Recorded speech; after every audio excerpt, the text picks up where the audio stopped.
Bismillahirrahmanirrahim. Assalamualaikum warahmatullahi wabarakatuh. Alhamdulillah, alhamdulillahi rabbil alamin. Assalatu wassalamu ala asrafil anbiya'i wal mursalin wa ala alihi wa ala ashabihi wa man tabi'ahum bi ihsanin ila yaumiddin.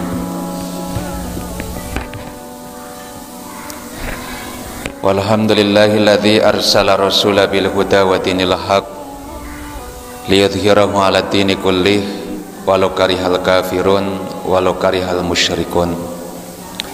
Asyhadu an la ilaha illallah wa asyhadu anna Muhammadan abduhu wa rasuluh la nabiyya wa rasulahu ba'da amma ba'du. Kaum muslimin wal muslimat, jamaah qobla iftar yang dimuliakan oleh Allah Subhanahu wa taala. Alhamdulillah, dengan izin Allah tentunya pada sore hari ini kita kembali bersama-sama bisa untuk berkumpul dalam rangka untuk beribadah kepada Allah Subhanahu wa taala yang bentuknya adalah thalabul ilmi, mencari ilmu, majelis taklim atau disebut juga kita ngaji. Mudah-mudahan setiap ikhtiar yang kita upayakan dalam rangka untuk mencari ridha Allah dari ibadah-ibadah kita akan senantiasa Allah Subhanahu wa taala terima seluruh totalitas ibadah yang kita hadapkan kepada Allah Subhanahu wa taala. Salam dan salawat mari kita sampaikan kepada junjungan kita, beliau baginda Nabiullah Muhammad sallallahu alaihi wasallam, khatimul anbiya wal mursalin, laqad kana lakum fi rasulillahi uswatun hasanah. Bapak Ibu sekalian yang dimuliakan oleh Allah, untuk bulan puasa syahrul Ramadan ini punya banyak istilah, kagungan kathah istilah sebutan. Kinten-kinten sang jenengan apal sebutannya napa mawon? Syahrus Siam, bulan puasa. Terus enten malih napa? Syahrul Quran, bulan Quran. Malihe Syahrul Mubarak, ya, bulan yang diberkahi. Tapi ada satu istilah Bapak Ibu sekalian yang sering luput dari kita untuk menyebutkan tentang istilah buat Ramadan. Apa? Syahrud doa, yaitu bulan untuk berdoa. Ini kan jarang nggih? Jarang mireng nggih? Nek Syahrul Siam kan sering, Syahrul Quran nggih sering, Syahrul Mubarak nggih sering. Tapi nek puasa punika Syahrul Ramadan disebut dengan Syahrul Doa, ini kelihatannya asing di dalam telinga kita. Padahal Bapak Ibu sekalian, ayat yang memerintahkan kula panjenengan sami kangge siam untuk berpuasa, ayat yang berbicara tentang berpuasa di dalam surat Al-Baqarah yang dimulai dari ayat 183 sampai 187, diawali dari ya ayyuhalladzina amanu kutiba alaikumusiyam, 83-nya 183, 187-nya itu ayat-ayat yang paling digemari oleh kaula muda. Uhilla lakum lailatas siyami rafathu ila nisaikum, ya, termasuk saya gemar gitu ya. Kalau nggak dibolehkan ini kayaknya ya mumet gitu ya. Dihalalkan bagi kalian malam puasa itu untuk raufas kepada perempuan-perempuan kamu. Itu di ayat 186-nya, 186-nya bahasa kula panjenengan sami itu bahasa Jawanya itu selendra. 183 sampai 187 itu tentang puasa. Itu enggak pedot-pedot.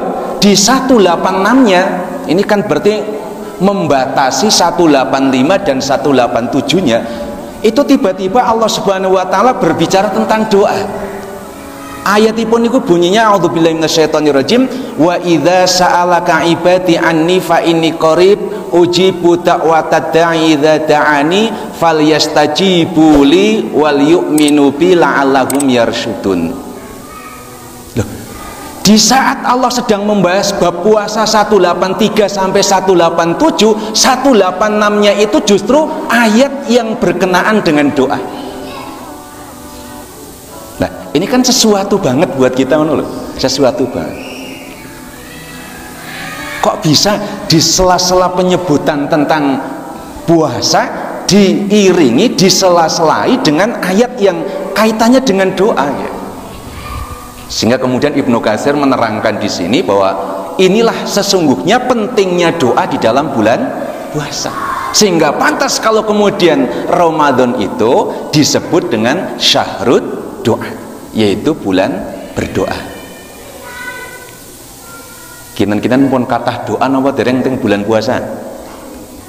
Luwih kathah nimbang bulan liyane napa sami? Oh tasih sami. Berarti belum menyebut sebagai syahrud doa, karena ini spesial. Sampai-sampai tadi itu bahwa ketika penyebutan tentang bab puasa, ayat tersebut disela-selai dengan doa, yang ini kemudian mengartikan bahwa doa di dalam bulan puasa punya peranan yang sangat penting luar biasa. Bapak Ibu sekalian yang dimuliakan oleh Allah Subhanahu wa taala. Kemudian kapan kita harus berdoa kepada Allah di bulan puasa ini? Kita harus terang. Pertama, secara umum mulai dari kita puasa sampai kita berbuka, ini adalah saat-saat kita untuk berdoa kepada Allah. Jadi secara umum ya ketika kita berpuasa, puasa itu batasnya min tulu'il fajri ila ghurubi syamsi, dari terbit fajar sampai tenggelam matahari. Dalilnya adalah riwayat Ahmad, thalathatun la turaddu da'watuhum as-shaimu hatta yuftira wal imamul adilu wa da'watul madlumi. 3 orang yang doanya tidak tertolak, orang yang berpuasa sampai dia berbuka, pemimpin yang adil, dan doa orang yang dizolimi. Hadis riwayat Ahmad. Maka secara umum ketika kemudian Ramadan ini dijadikan syahrul doa, bulan yang untuk kita berdoa kepada Allah, dari mulai kita puasa, yaitu dari terbit fajar sampai tenggelam matahari, itu waktu-waktu yang dianjurkan kita untuk perbanyak puasa, perbanyak doa. Karena sebelum kita iftar, sebelum kita buka puasa, ternyata kita dianjurkan untuk berdoa, karena doa orang puasa itu doa, salah satu doa yang makbul kepada Allah Subhanahu wa taala. Maka perbanyaklah permohonan kita, perbanyaklah proposal kita kepada Allah. Apa yang kemudian kita inginkan dari perkara akhirat kita, dari perkara dunia kita, kita doakan, kita ajukan proposal itu kepada Allah Subhanahu wa taala di bulan puasa yang merupakan syahrul doa. Bapak Ibu sekalian yang dimuliakan oleh Allah. Kemudian spesifiknya yang lebih khususnya adalah ketika saat kita sahur. Kinten-kinten kalau jenengan sami saat sahur ndonga napa mboten? Ndonga makan. Bismillah ngono. Jadi ternyata saat kita sahur itu dianjurkan jangan goprok, jangan tergesa-gesa untuk kita menikmati hidangan sahur, tapi kita kemudian dianjurkan untuk perbanyak doa. Dari hadis riwayat Bukhari dan Muslim, yanzilu rabbuna tabaraka wa ta'ala kulla lailatin ila sama'id dunya hina yabqa thuluthul lail akhir. Rabb kita tabaraka wa ta'ala itu turun ke langit dunia ketika tersisa sepertiga malam terakhir. Yaqulu man yad'uni fastajiba lahu mayas'alani fa'atiyahu man yastaghfiruni fa'aghfir lahu.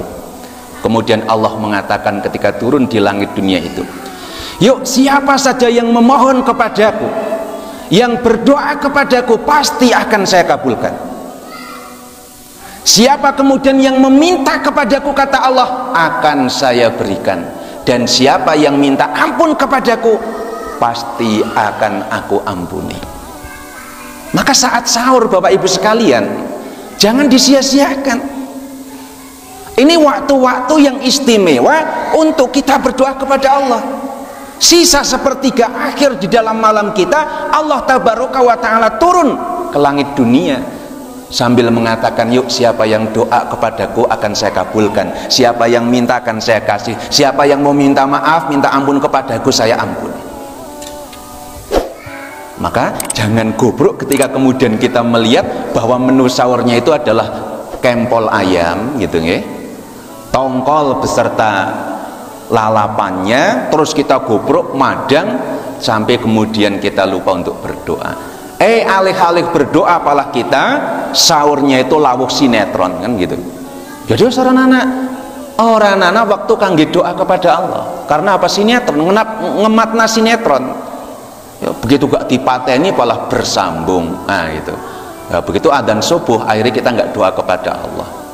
Maka jangan sia-siakan waktu sepertiga malam ini yang Allah sendiri berjanji bahwa Allah akan mengabulkan setiap doa, akan kemudian mengabulkan setiap permohonan, dan akan mengampuni setiap daripada doa-doa kita yang kita panjatkan, juga akan mengampuni daripada orang-orang yang meminta ampun. Yang kedua, lebih spesifik lagi adalah ketika kita waktu berbuka puasa.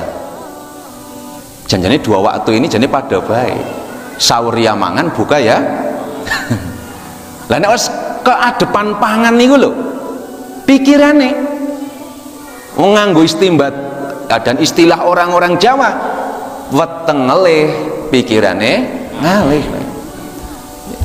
Akhirnya begitu waktu dua ini kan waktu kita ngadepi panganan. Pertama waktu sahur ngadep panganan, yang kedua waktu buka puasa kita ngadep panganan. Tapi jangan lupa sempatkan waktu sesaat untuk kita berdoa kepada Allah, memohon kepada Allah. Isi doanya itu bebas. Muka-muka geduk aja pangan dia nih. Doa-doa yang penting lah ya, geduk ikenake. Kita sempatkan untuk memohon berdoa kepada Allah Subhanahu wa taala ketika kita buka puasa. Begitu kita membatalkan puasa, kemudian angkat tangan kita berdoa kepada Allah, DP ya, minta kepada Allah, karena waktu-waktu itu adalah waktu-waktu yang insya Allah diijabah oleh Allah Subhanahu wa taala. Kalau panjenengan sami punya permasalahan dengan kita malas beribadah, sahabat Utsman bin Affan bisa menghatamkan Al-Quran setiap hari di bulan Ramadan di dalam sholatnya. Kulo panjenengan sami sudah 10 hari Ramadan ini sudah berapa kali tamat Al-Quran? Kemalasan ini doa kepada Allah, ya Allah mudahkan ya Allah. Kenapa nek kulo panjenengan sami bentongor nengarep HP, nengarep TV niku awet berjam-jam, tapi nek nengarep Quran ya Allah sedus kemawon kula panjenengan sami angope ping 20. Nggih mboten? Oh selikur. Kacek siji. Doa kepada Allah. Kula panjenengan sami yang punya permasalahan dalam keluarga, istri yang sulit dibina untuk di jalan yang benar, ada anak yang rewel, tidak mau untuk diarahkan ke jalan yang benar, doa. Ketika kemudian kita buka puasa, doa, sempatkan doa. Yang usahanya sulit, yang pikirannya bebeh, doa. Itu waktu-waktu yang mustajabah. Kalau makanan itu hanya menyelesaikan lapar kita selesai, tapi doa bisa menyelesaikan segenap permasalahan yang kita hadapi kepada Allah Subhanahu wa taala. Maka menjelang ketika kita berbuka puasa, sempatkan kita untuk berdoa kepada Allah Subhanahu wa taala. Hadisnya adalah riwayat Tirmidzi dan Ibnu Majah, salasatun la turaddu da'watuhum, ya. Yaitu al-imamul adil, yang pertama imam yang adil, wasaimu hina yuftiru, yaitu orang berpuasa ketika berbuka puasa, wa da'watul madlum, dan doa orang-orang yang terdolimi. Maka ketika buka puasa nanti disempatkan untuk berdoa. Maka doa nggih? Ampun supen nggih? ampun tergiur kali panganan itu nih. Ada kemudian Bapak Ibu sekalian, tentang doa kita di dalam buka puasa. Kita sering berdoa kepada Allah Subhanahu wa taala di dalam doa kita, yaitu zahabat dhama'u wabtalatil uruku wa thabatal ajru insyaallah. Hadis riwayat sinten? Hadis sahih riwayat Abu Daud, Imam Nasai. Bapak Ibu sekalian yang dimuliakan oleh Allah.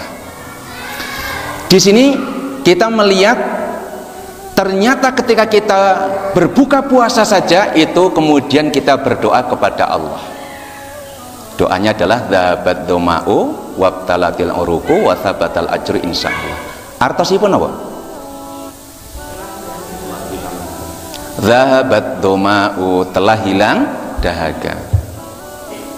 Wabtalatil uruku, uruk dan telah basah urat-urat leher, urat-urat tenggorokan.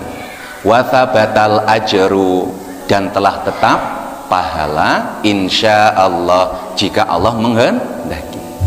Oke Bapak Ibu sekalian, yang unik dalam pembahasan ini adalah sebetulnya kapan tepat doa ini untuk kita panjatkan.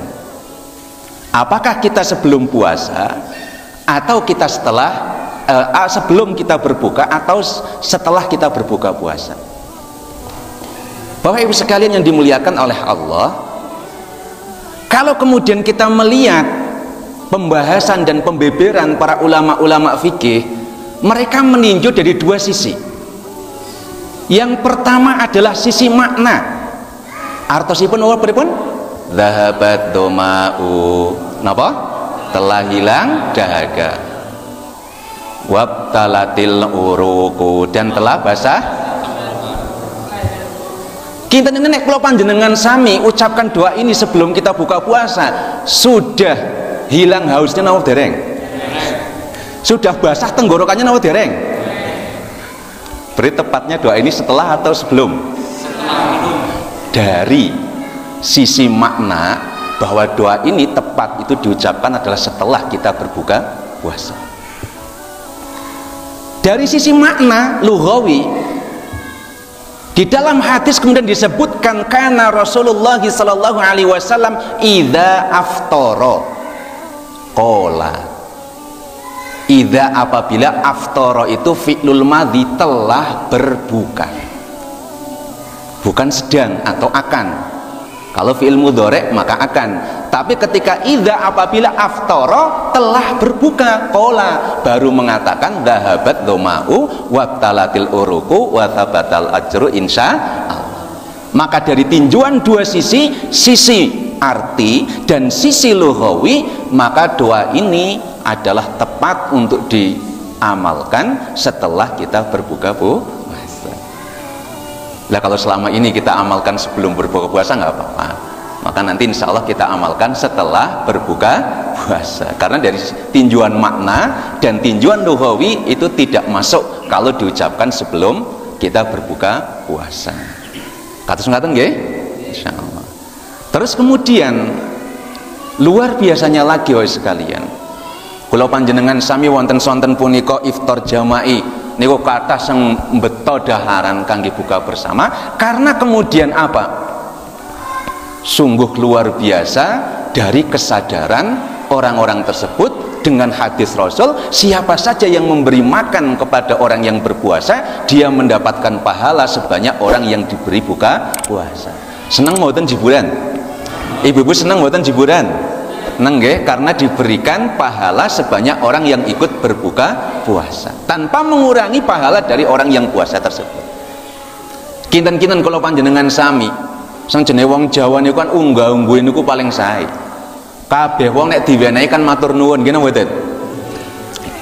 Setiap kita diberikan kebaikan itu kita kemudian mengatakan terima kasih, jazakumullah, matur suwun.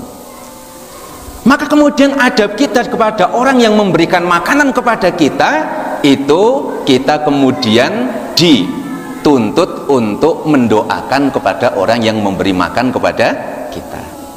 Ya, jadi orang-orang yang memberi makan, ya, memberi makan kepada kita, ya, itu kita doakan. Makanya ketika kita ditraktir orang juga kita doakan. Ketika kita kemudian kumpulan di salah satu orang tertentu juga kita doakan orang yang telah memberikan makan kepada kita semuanya, ya, dengan doa yang ada dalam riwayat Muslim, Allahumma barik lahum fima rozaqtahum waghfir lahum warhamhum. Hadis riwayat Muslim. Maka kita doakan kepada orang-orang yang telah memberi iftar yang ada di sini. Itu dengan doa tadi, yaitu apa? Allahumma fima rozaqtahum waghfir lahum warhamhum. Bapak Ibu sekalian yang dimuliakan oleh Allah Subhanahu wa taala. Maka inilah syahrud doa. Ramadan disebut dengan bulan berdoa. Mudah-mudahan bermanfaat. Yang singkat ini kita persiapan untuk buka puasa. Kesalahan totalitas dari pribadi saya, kebenaran datang dari Allah Subhanahu wa taala. Kita tutup dengan doa penutup majelis. Bismillahirrahmanirrahim. Subhanakallahumma wa bihamdika asyhadu an la ilaha illa anta astaghfiruka wa atubu ilaik. Assalamualaikum warahmatullahi wabarakatuh.